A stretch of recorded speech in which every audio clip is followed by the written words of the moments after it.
이 시간 함께 읽을 말씀은 사도행전 3장 1절부터 10절까지입니다. 사도행전 3장 1절부터 10절까지 말씀 보겠습니다. 제9시 기도 시간에 베드로와 요한이 성전에 올라갈새 나면서 못 걷게 된 이를 사람들이 메고 오니 이는 성전에 들어가는 사람들에게 구걸하기 위하여 날마다 미문이라는 성전 문에 두는지라. 그가 베드로와 요한이 성전에 들어가려 함을 보고 구걸하거늘 베드로와 요한과 더불어 주목하여 이르되 우리를 보라 하니 그가 그들에게 무엇을 얻을까 하여 바라보거늘 베드로가 이르되 은과 금은 내게 없거니와 내게 있는 이것을 내게 주노니 나자렛 예수 그리스도의 이름으로 일어나 걸으라 하고 오른손을 잡아 일으키니 발과 발목이 곧 힘을 얻고 뛰어 서서 걸으며 그들과 함께 성전으로 들어가면서 걷기도 하고 뛰기도 하며 하나님을 찬송하니 모든 백성이 그 걷는 것과 하나님을 찬송함을 보고 그가 본래 성전 미문에 앉아 구걸하던 사람인 줄 알고 그에게 일어난 일로 인하여 심히 놀랍게 여기며 놀라니라. 아멘.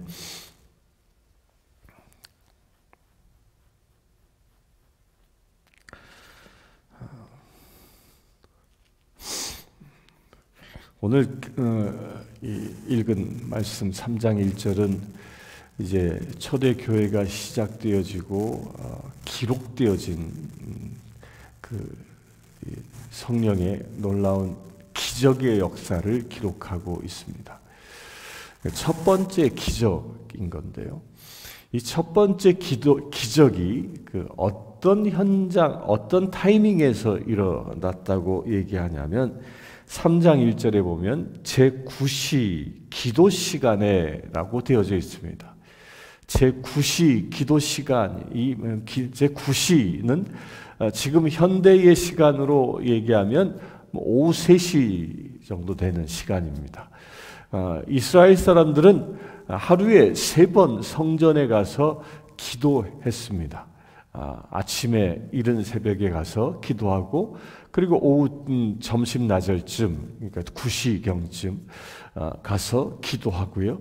또 저녁에 기도합니다. 그런데 이제 유대인들의 그 하루의 시작은 저녁부터 시작되기 때문에 유대인들의 개념으로 따지면 그 9시 이 시간이 이제 하루를 끝내는 시간과 거의 같습니다. 하루의 그 중간 시간과 같은데 우리로 따지면 바로 전날 저녁에 하루가 시작되어지는 기도를 드리고 다음날 아침에 중간 기도를 드리고 그리고 정오 때 그러니까 오후 3시쯤에 9시쯤에 이제 하루를 마감하는 기도를 드리고 이제 이런 겁니다. 좀 시간 개념이 다르죠. 어찌 됐건 이 유대인들은 이렇게 하루에 3번 시간을 정해놓고 하나님 앞에 기도했다는 겁니다. 시편 55편 17절에서도 이 이야기를 합니다. 다윗도 그처럼 하루에 3번 하나님 앞에 부르짖고 기도할 때 하나님이 응답하신다라고 말씀하고 있는 것이 바로 이런 전통입니다. 이것은 지금 현대를 살아가고 있는 우리에게도요 굉장히 중요한 신앙의 원칙이 되어져야 한다는 겁니다. 우리는 수시로 기도할 수 있습니다. 그러나 그보다 더 중요한 것은 물론 24시간 성령과 더불어 함께 살아가면서 성령님과 대화하는 그 기도의 삶도 살아가지요.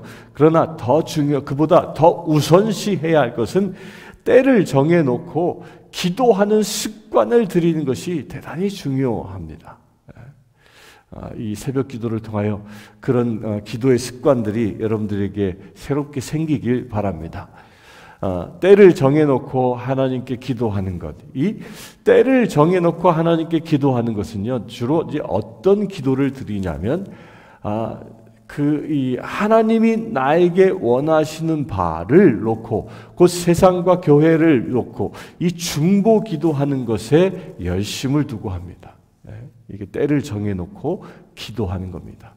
이 유대인들의 이 기도의 전통들은 초대교회에도 이어졌고, 또한 중세로 초대의 이 공동체들이 생기면서 이 공동체들 가운데서도 이 때를 정해놓고 기도하는 습관들은 계속 이어집니다.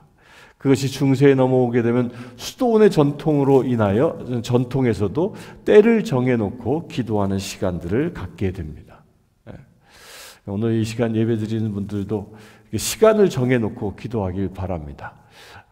뭐 식사 때도 이렇게 시간을 정해놓고 기도하지요. 그것뿐만 아니라 우리의 하루에 뭐 하루를 마감하면서 기도를 한다든지, 이처럼 새벽을 열면서 기도한다든지, 아니면 정오 때 시간을 정해놓고 기도한다든지, 이렇게 정기적으로 규칙적으로 기도하는 습관이 대단히 중요하다는 겁니다. 그러면서 그 기도하는 시간에 오늘 3장 1절에 보면 베드로와 요한이 성전에 올라갈새라고 기록하고 있습니다. 그 시간에 많은 사람들이 성전에 들어가서 기도하기 위해서 성전에 들어가고 있었을 겁니다.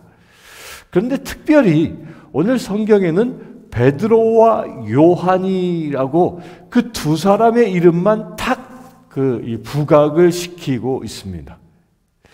여기서 왜 이 성경은, 누가는 이 두 사람 이름만 딱 부각을 했을까요? 우리가 어저께 본 것처럼 어제 이미 이 교회 공동체의 리더가 되어 있는 이 베드로는 남자만 3,000명이 넘는 사람들, 그 사람들의 이 리더십을 가지고 있었는데, 그렇다면 베드로와 요한뿐만 아니라 많은 사람들이 성전에, 초대교회 사람들이 성전에 들어가 기도하고 있었을 텐데, 또 말씀에서도 뭐라고 합니까? 그들은 성전에 모이기를 힘썼다라고 얘기하죠. 그러니까 많은 사람들이 이 오후 3시, 이 제9시에 기도하러 가고 있었을 텐데, 왜 누가는 베드로와 요한의 이름만 탁 지목을 했을까요?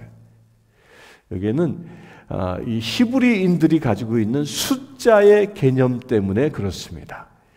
이 베드로와 요한 그 두 사람의 이름만 딱 지목한 것은요, 이 둘이라는 숫자 때문에 그런 것입니다. 예수님, 이 둘이라는 숫자가 히브리인들에게는 어떤 의미가 있냐면, 둘은 전도하는 숫자입니다. 전도하는 숫자. 그래서 예수님도 12제자를 파견할 때, 70인의 제자들을 파견할 때 둘씩 짝지어 세상에 보낸다라는 겁니다. 곧 하나님의 놀라운 역사가 일어나는 그 현장에 몇 사람이 있다고요? 두 사람이 있다는 거예요. 두 사람. 그래서 이 원칙을 얘기하고 있는 겁니다. 그래서 우리도 세상에 나아가 복음을 증거할 때는요, 누군가가 전도 대상자가 생겨서 그에게 복음을 증거하길 원하신다면 혼자 가지 마십시오. 꼭 두 사람이 같이 가야 한다는 겁니다.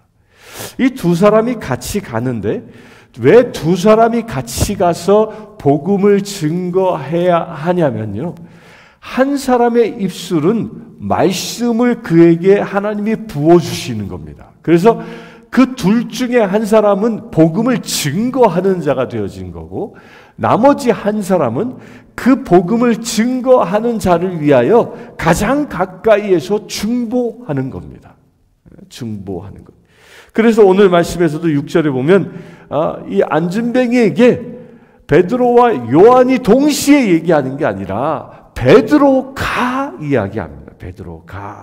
베드로가 이르되라고 하면서, 베드로가 은과 금은 없어도 이렇게 베드로가 말씀을 선포하는 거죠. 그 옆에 요한은 뭐 한다고요? 중보 기도하는 겁니다. 이게 두 사람의 원칙에서 각자에게 주어진 역할이라는 것입니다. 꼭 기억하십시오.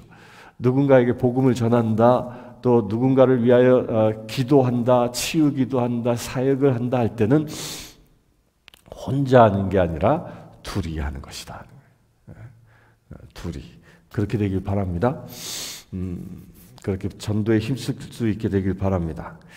그렇게 두 사람이 이제 성전에 올라가는데 그 성전 미문에서 나면서부터 안진뱅이 된 사람을 만납니다. 이 성전 미문이라는 말은 이 미문 그대로 말 그대로요 아름다운 문이에요. 아름다운 문. 그래서 영어 성경에도 beautiful gate라고 표현되어져 있습니다. 그러니까 아름다운 문이에요. 왜 그것이 아름답냐면 헤롯이 이 성전을 재건하면서 그 문에 은과 금으로 장식을 한 겁니다. 은과 금으로. 놀랍죠. 그러니까 어마어마한 돈을 투자해서 이 게이트를 만든 겁니다. 이 성전의 위치가 어디냐면 예루살렘 성을 보면 골드 게이트라는 것이 있습니다. 여러분들 예루살렘 성전을 찍은 예루살렘 성을 찍은 그 올드 시티를 찍은 사진을 보면 그 사진에 거의 그 성곽 일직선으로 쫙 나 있는 성곽 그 가운데쯤에 문 형상이 있어요. 그게 골드 게이트예요. 금문이라고 하는데 그것이 성전문은 아니에요.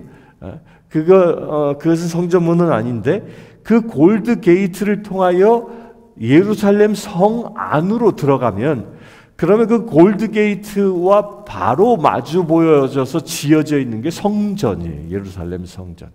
그렇게 골드 게이트를 통과해 가면 있는 그 성전 문이 성전 미문이라는 미문.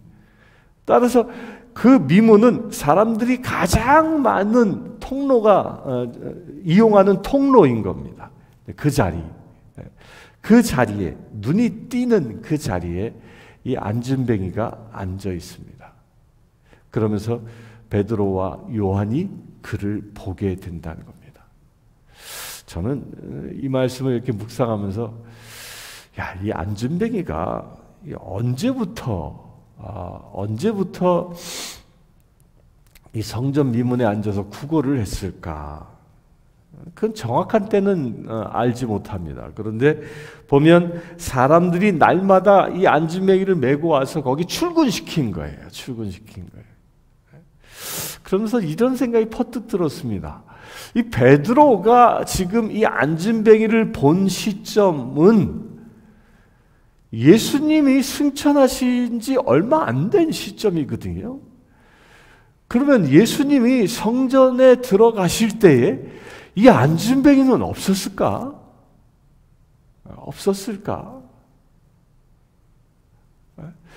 왜 예수님의 눈에는 분명히 안진뱅이도 있었을 텐데 왜 예수님의 눈에는 이 사람이 띄지 않았을까? 이런 생각을 하게 됩니다. 그러면 예수님께서 이 안진뱅이를 고칠 수 있었을 텐데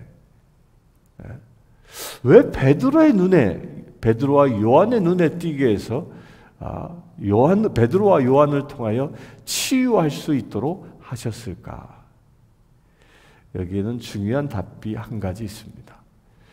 모든 하나님의 일은요, 하나님이 정하신 때에 하신다는 겁니다. 그러니까 이 미문에 앉아 있는 안진뱅이는 베드로를 통하여 역사하실 것을 이미 하나님이 정하신 것입니다. 그렇게 볼 수 있게 되길 바랍니다. 그렇게 하나님이 정하신 때에 베드로의 눈이 열리는 겁니다. 베드로도 수도 없이 이 성전 미문을 드나들었는데 오늘따라 눈에 띄었던 것이죠. 왜? 하나님이 정하신 때이니까. 여러분들 이 점을 명심하길 바랍니다. 여러분들의 눈도요, 하나님이 정하신 때에 눈이 열리는 일들이 일어납니다. 평상시에는 그냥 아무렇지도 않게 지나갔던 어떤 장소가, 또한 평상시는 아무렇지도 않게 보았던 어떤 사람이 특별히 눈에 들어오는 그런 때가 있지 않습니까? 또 평상시는 그냥 아무 생각 없이 살았는데 어느 날 갑자기 누군가가 탁 떠오르고 그런 때가 있지 않습니까? 바로 그런 때는 하나님이 정하신 때라고 믿으시길 바랍니다. 오늘 베드로와 요한의 그 눈을 열어서 이 안진뱅이를 보게 하신 것처럼, 그리하여 기적을 행하실 것을 예정하신 것처럼 여러분들의 눈이 열려서 어떤 것들이 새롭게 보여지고 새롭게 생각되어지면 바로 그것이 하나님이 일하시는 때, 하나님이 그를 위하여 그 어떤 사건을 준비하기 위하여 일하시는 때라고 믿고 행하시길 바랍니다. 여러분들, 병자가 생각납니까? 그러면 그를 위하여 기도할 때인 겁니다. 그렇게 하나님이 정하신 때에 우리의 눈을 열어주신다는 겁니다. 그리하여 눈이 열린 베드로와 요한, 베드로가 요한과 더불어 이 안진뱅이에게 이렇게 얘기합니다. 그를 뚫어지게 바라봅니다. 그리고 우리를 보라 합니다. 자, 여기서 봐요. 제가 방금 말씀드린 대로 하나님은 모든 것이 정하신 때에 일을 하십니다. 그래서 우리의 눈이 하나님의 눈이 되어지는 때가 있는 겁니다. 그걸 어떻게 구별할 수 있냐면요, 우리 육신의 눈은요 아름답고 좋고 잘난 것들만 보기를 원합니다. 그래서 뭐 차를 타고 가다가도요, 아주 고급 승용차가 가면 그게 눈에 딱 띄지 않습니까?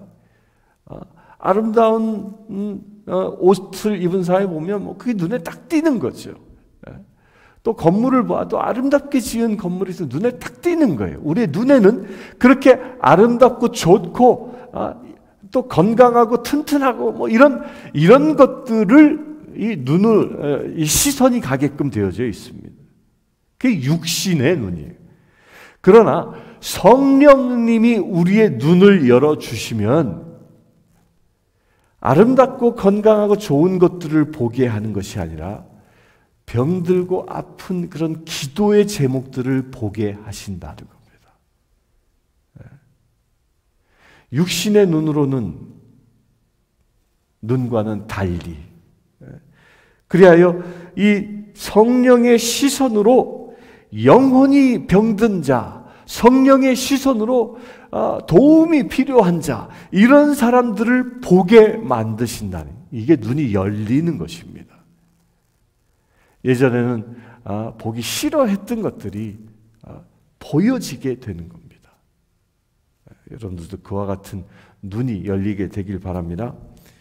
육신의 시선은 잘난 것만 보지만 성령님의 시선은 아픈 것을 보는 것입니다. 그리하여 그런 눈으로 베드로와 요한이 이 안진뱅이를 바라봅니다. 안진뱅이를 바라보며 베드로가 이 안진뱅이에게 한 가지를 요구합니다. 우리를 보라라고 얘기합니다. 우리를 보라. 이게 아주 대단히 중요한 얘기입니다. 성령 하나님의 놀라운 능력으로 안진뱅이를 고치는데 그 첫 번째 도전이 뭐라? 날 보라는 거예요. 날 보라. 날 보라. 여러분들도 그런 도전을 받으시길 바랍니다. 누군가가 기도 제목이 필요하고 그를 위해서 기도합니까? 그를 찾아가서 복음을 증거합니까? 그러면 베드로처럼 날 보라. 내 안에 계신 성령을 보라. 이렇게 도전할 수 있게 되길 바랍니다. 그렇게 우리를 보라 하니 여기서요, 예수님이 기적을 행하셨던 이 조건과 조금 다른 뉘앙스가 있습니다. 예수님은 주로 이런 얘기를 많이 하셨죠. 내 믿음이 너를 구원하였다. 이렇게. 그에게 믿음이 있음을 보시고 이렇게 그 치유받고자 하는 열망이 있는 사람들을 주로 고치셨어요. 예수님께서는. 그런데 오늘 말씀에 보면 안진뱅이는요, 그런 치유에 대한 열망, 기대감은 전혀 없습니다. 뭐라고 합니까? 그가 그들에게 무엇을 얻을까? 날 보래? 쳐다보니까 돈 한 푼 줄래나 보다. 무엇을 얻을까라고 바라보았다라는 거예요. 무엇을 얻을까? 그는 치유에 대한 욕망도 없었습니다. 그죠? 베드로나 요한이 그의 주머니에서 동전 한 입을 던져주는 것을 기대하고 보았던 것이죠. 돈 한 푼을 기대했던 것이죠. 그런 그에게 베드로가 이렇게 얘기합니다. 야, 내가 은과 금 없어. 나한테 그 돈 달라고 그러지 마. 이걸 선언해버리는 거예요. 은과 금은 내게 없거니와 내게 있는 것 이것을 내게 주노니 나자렛 예수 그리스도의 이름으로 일어나 걸으라. 네가 나에게는 지금 한 푼 달라고 절박한 마음으로 바라보고 있지만 나는 돈을 줄 수는 없고 예수 그리스도의 이름으로 일어나 걸으라. 놀라운 선언을 합니다. 저는 이 말씀을 이렇게 읽다가 이런 생각을 퍼뜩 했습니다. 만약에 베드로나 요한이 호주머니에 돈을 가지고 있었으면 어떻게 했을까? 그러면 이 안진뱅이의 제 생각입니다. 안진뱅이의 치유보다는 내게 돈이 있지. 하나님이 저 사람에게 이것을 빵을 사 먹으라고 나누어 주라고 내게 지금 돈을 주셨나 보다 라는 생각을 하고 아마 돈을 주지 않았을까. 그러나 베드로와 요한에겐 은과 금, 이 돈이 없었던 겁니다. 무엇만 있었습니까? 예수 그리스도가 있었던 겁니다. 그래서 토마스 아퀴나스는 이런 얘기를 하지요. 초대 교회는 은과 금은 없었으나 예수 그리스도 성령의 능력이 있었다. 그러나 중세 교회는 은과 금은 넘쳐나는데 예수 그리스도 성령의 능력이 사라져 버렸다. 어쩌면 이 토마스 아퀴나스의 이 이야기가 당시 교회를 분석했던 이 이야기가 현대 교회도 적용되는 것이 아닌가. 또한 이것은요, 우리 개인의 삶에서도 마찬가지인 겁니다. 우리 개인의 삶에서도요, 우리가 매일매일 살아가면서 주님의 일을 하고 또 세상을 살아가면서 봉사하면서 살아가는데 그 일을 하는 가장 주된 수단이 뭐냐는 거예요. 돈이 있으면 일을 하고 돈이 없으면 일을 못한다? 그게 아니라는 겁니다. 가장 중요한 건 내 안에 예수 그리스도가 있느냐 하는 겁니다. 내 안에 예수 그리스도가 있으면 그것으로 족하고 그 예수 그리스도로 인하여 봉사하고 섬길 수 있게 되어진다는 겁니다. 그럴 때 그 예수 그리스도의 이름을 나눌 때, 예수 그리스도의 이름으로 선포할 때, 예수 그리스도의 이름으로 기도하고 간구할 때 그 상황에 맞는 사람들이 모이게 되어지는 것이고 물질이 모여지게 되는 것이라는 거예요. 이게 중요한 원칙입니다. 예수님이 있을 때 주의 일을 하는 것이지 돈이 있어야 주의 일을 하는 것이 아니라는 것입니다.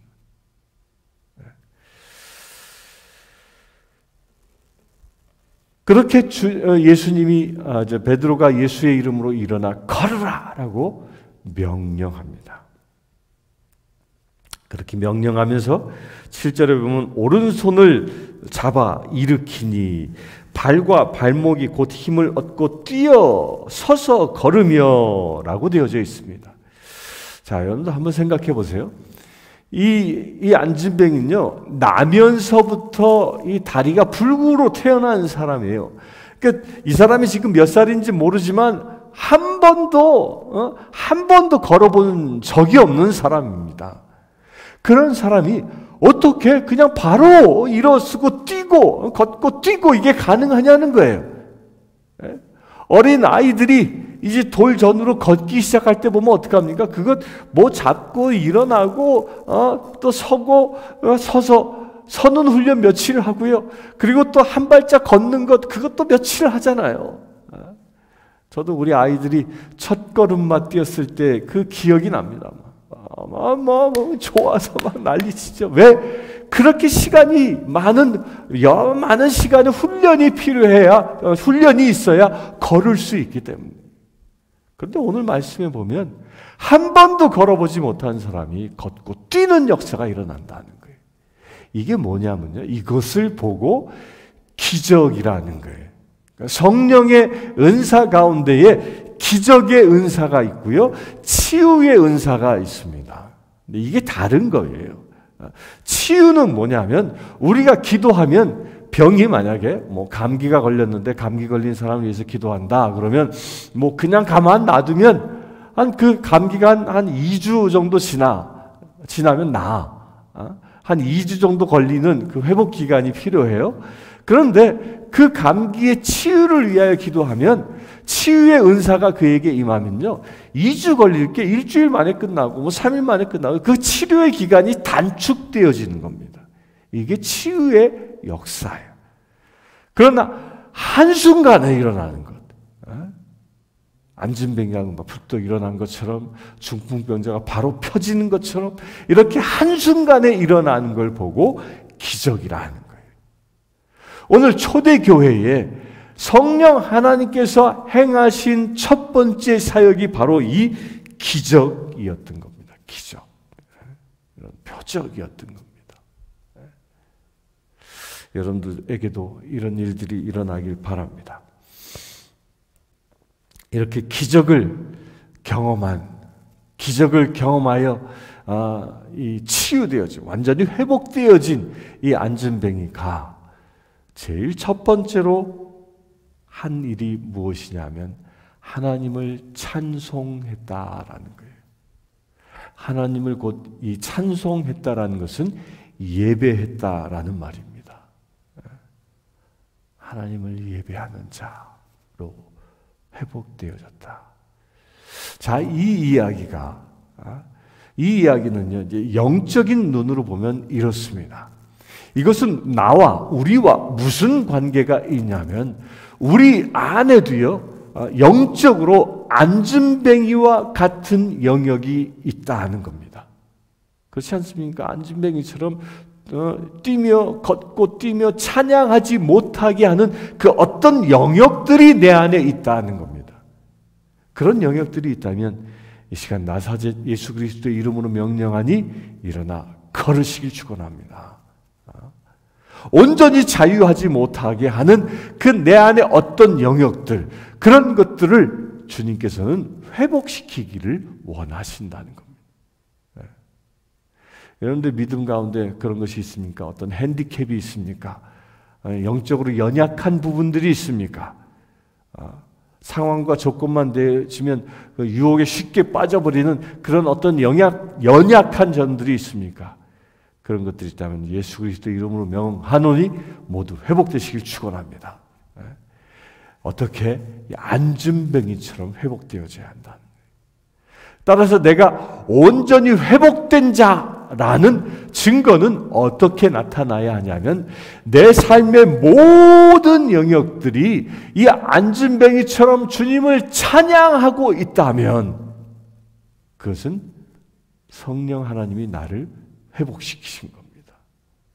그런데 어떤 영역에서는 주님을 찬양하기보다 근심과 걱정이 앞서고 있다면 바로 안진뱅이처럼 묶여있는 영역이라는 겁니다. 그것이 자녀의 영역입니까? 이 시간 예수님의 이름을 명하노니 자녀의 문제로 인하여 묶여있는 모든 사랑하는 지체님들의 그 영들은 풀어질지어다. 일어나 찬양할지어다. 근심과 걱정이 떠나가고 찬양하는 영역으로 변화되시길 축원합니다. 그것이 내 몸 안에 병약함입니까? 그렇다면 예수 이름으로 명하노니 풀어지시길 축원합니다. 미래에 대한 염려입니까? 그것 또한 예수 이름으로 명하노니 모든 묶임은 풀어질지어다. 다 풀어져야 합니다. 우리 교회도 마찬가지입니다. 이 교회도 이 세상이 지금 교회를 내리 묶고 있지 않습니까? 이런 묶임들이 예수 그리스도의 이름 명하노니 풀어질지어다. 이 영적으로 묶임들이 이 안진뱅이의 다리가 풀린 것처럼 풀려지는 오늘 되길 바랍니다. 그렇게 풀려진 증거가 무엇이라고요? 찬양하는 겁니다. 찬양하는 것. 찬양하길 바랍니다. 진정으로 여러분들이 찬양할 때 안진뱅이처럼 하나님께 영광 돌릴 수 있게 되어지고, 그럴 때 안진뱅이처럼 하나님의 예배자로 서지는 놀라운 역사가 이 시간에 일어날 줄 믿습니다. 잠시 기도하겠습니다. 주 아버지 하나님, 우리 안에 영적으로 묶인 것이 있습니까? 근심과 걱정으로 묶인 것이 있습니까? 그 모든 것들이 이 시간 예수 그리스도의 이름으로 끊어지기를 원합니다. 주님, 역사하여 주시옵소서. 우리 안에 참 자유케 하시고, 모든 영역이 근심 걱정하는 것이 아니라 찬양하며 예배하는 거룩한 영역들, 지체들 되게 하여 주시옵소서. 우리 주 예수 그리스도의 이름으로 기도드리옵나이다. 아멘. 아프리카 케냐의 마소교 교회 고아원생 발라리는 여자아이입니다. 발라리는 초등학교 8학년입니다. 발라리는 꿈조차 가질 수 없는 형편이기에 꿈도 없이 자라고 있습니다. 이 아이는 매달 학비와 점심 식사 비용으로 30불이 필요합니다. 이 아이의 후원자를 찾고 있습니다.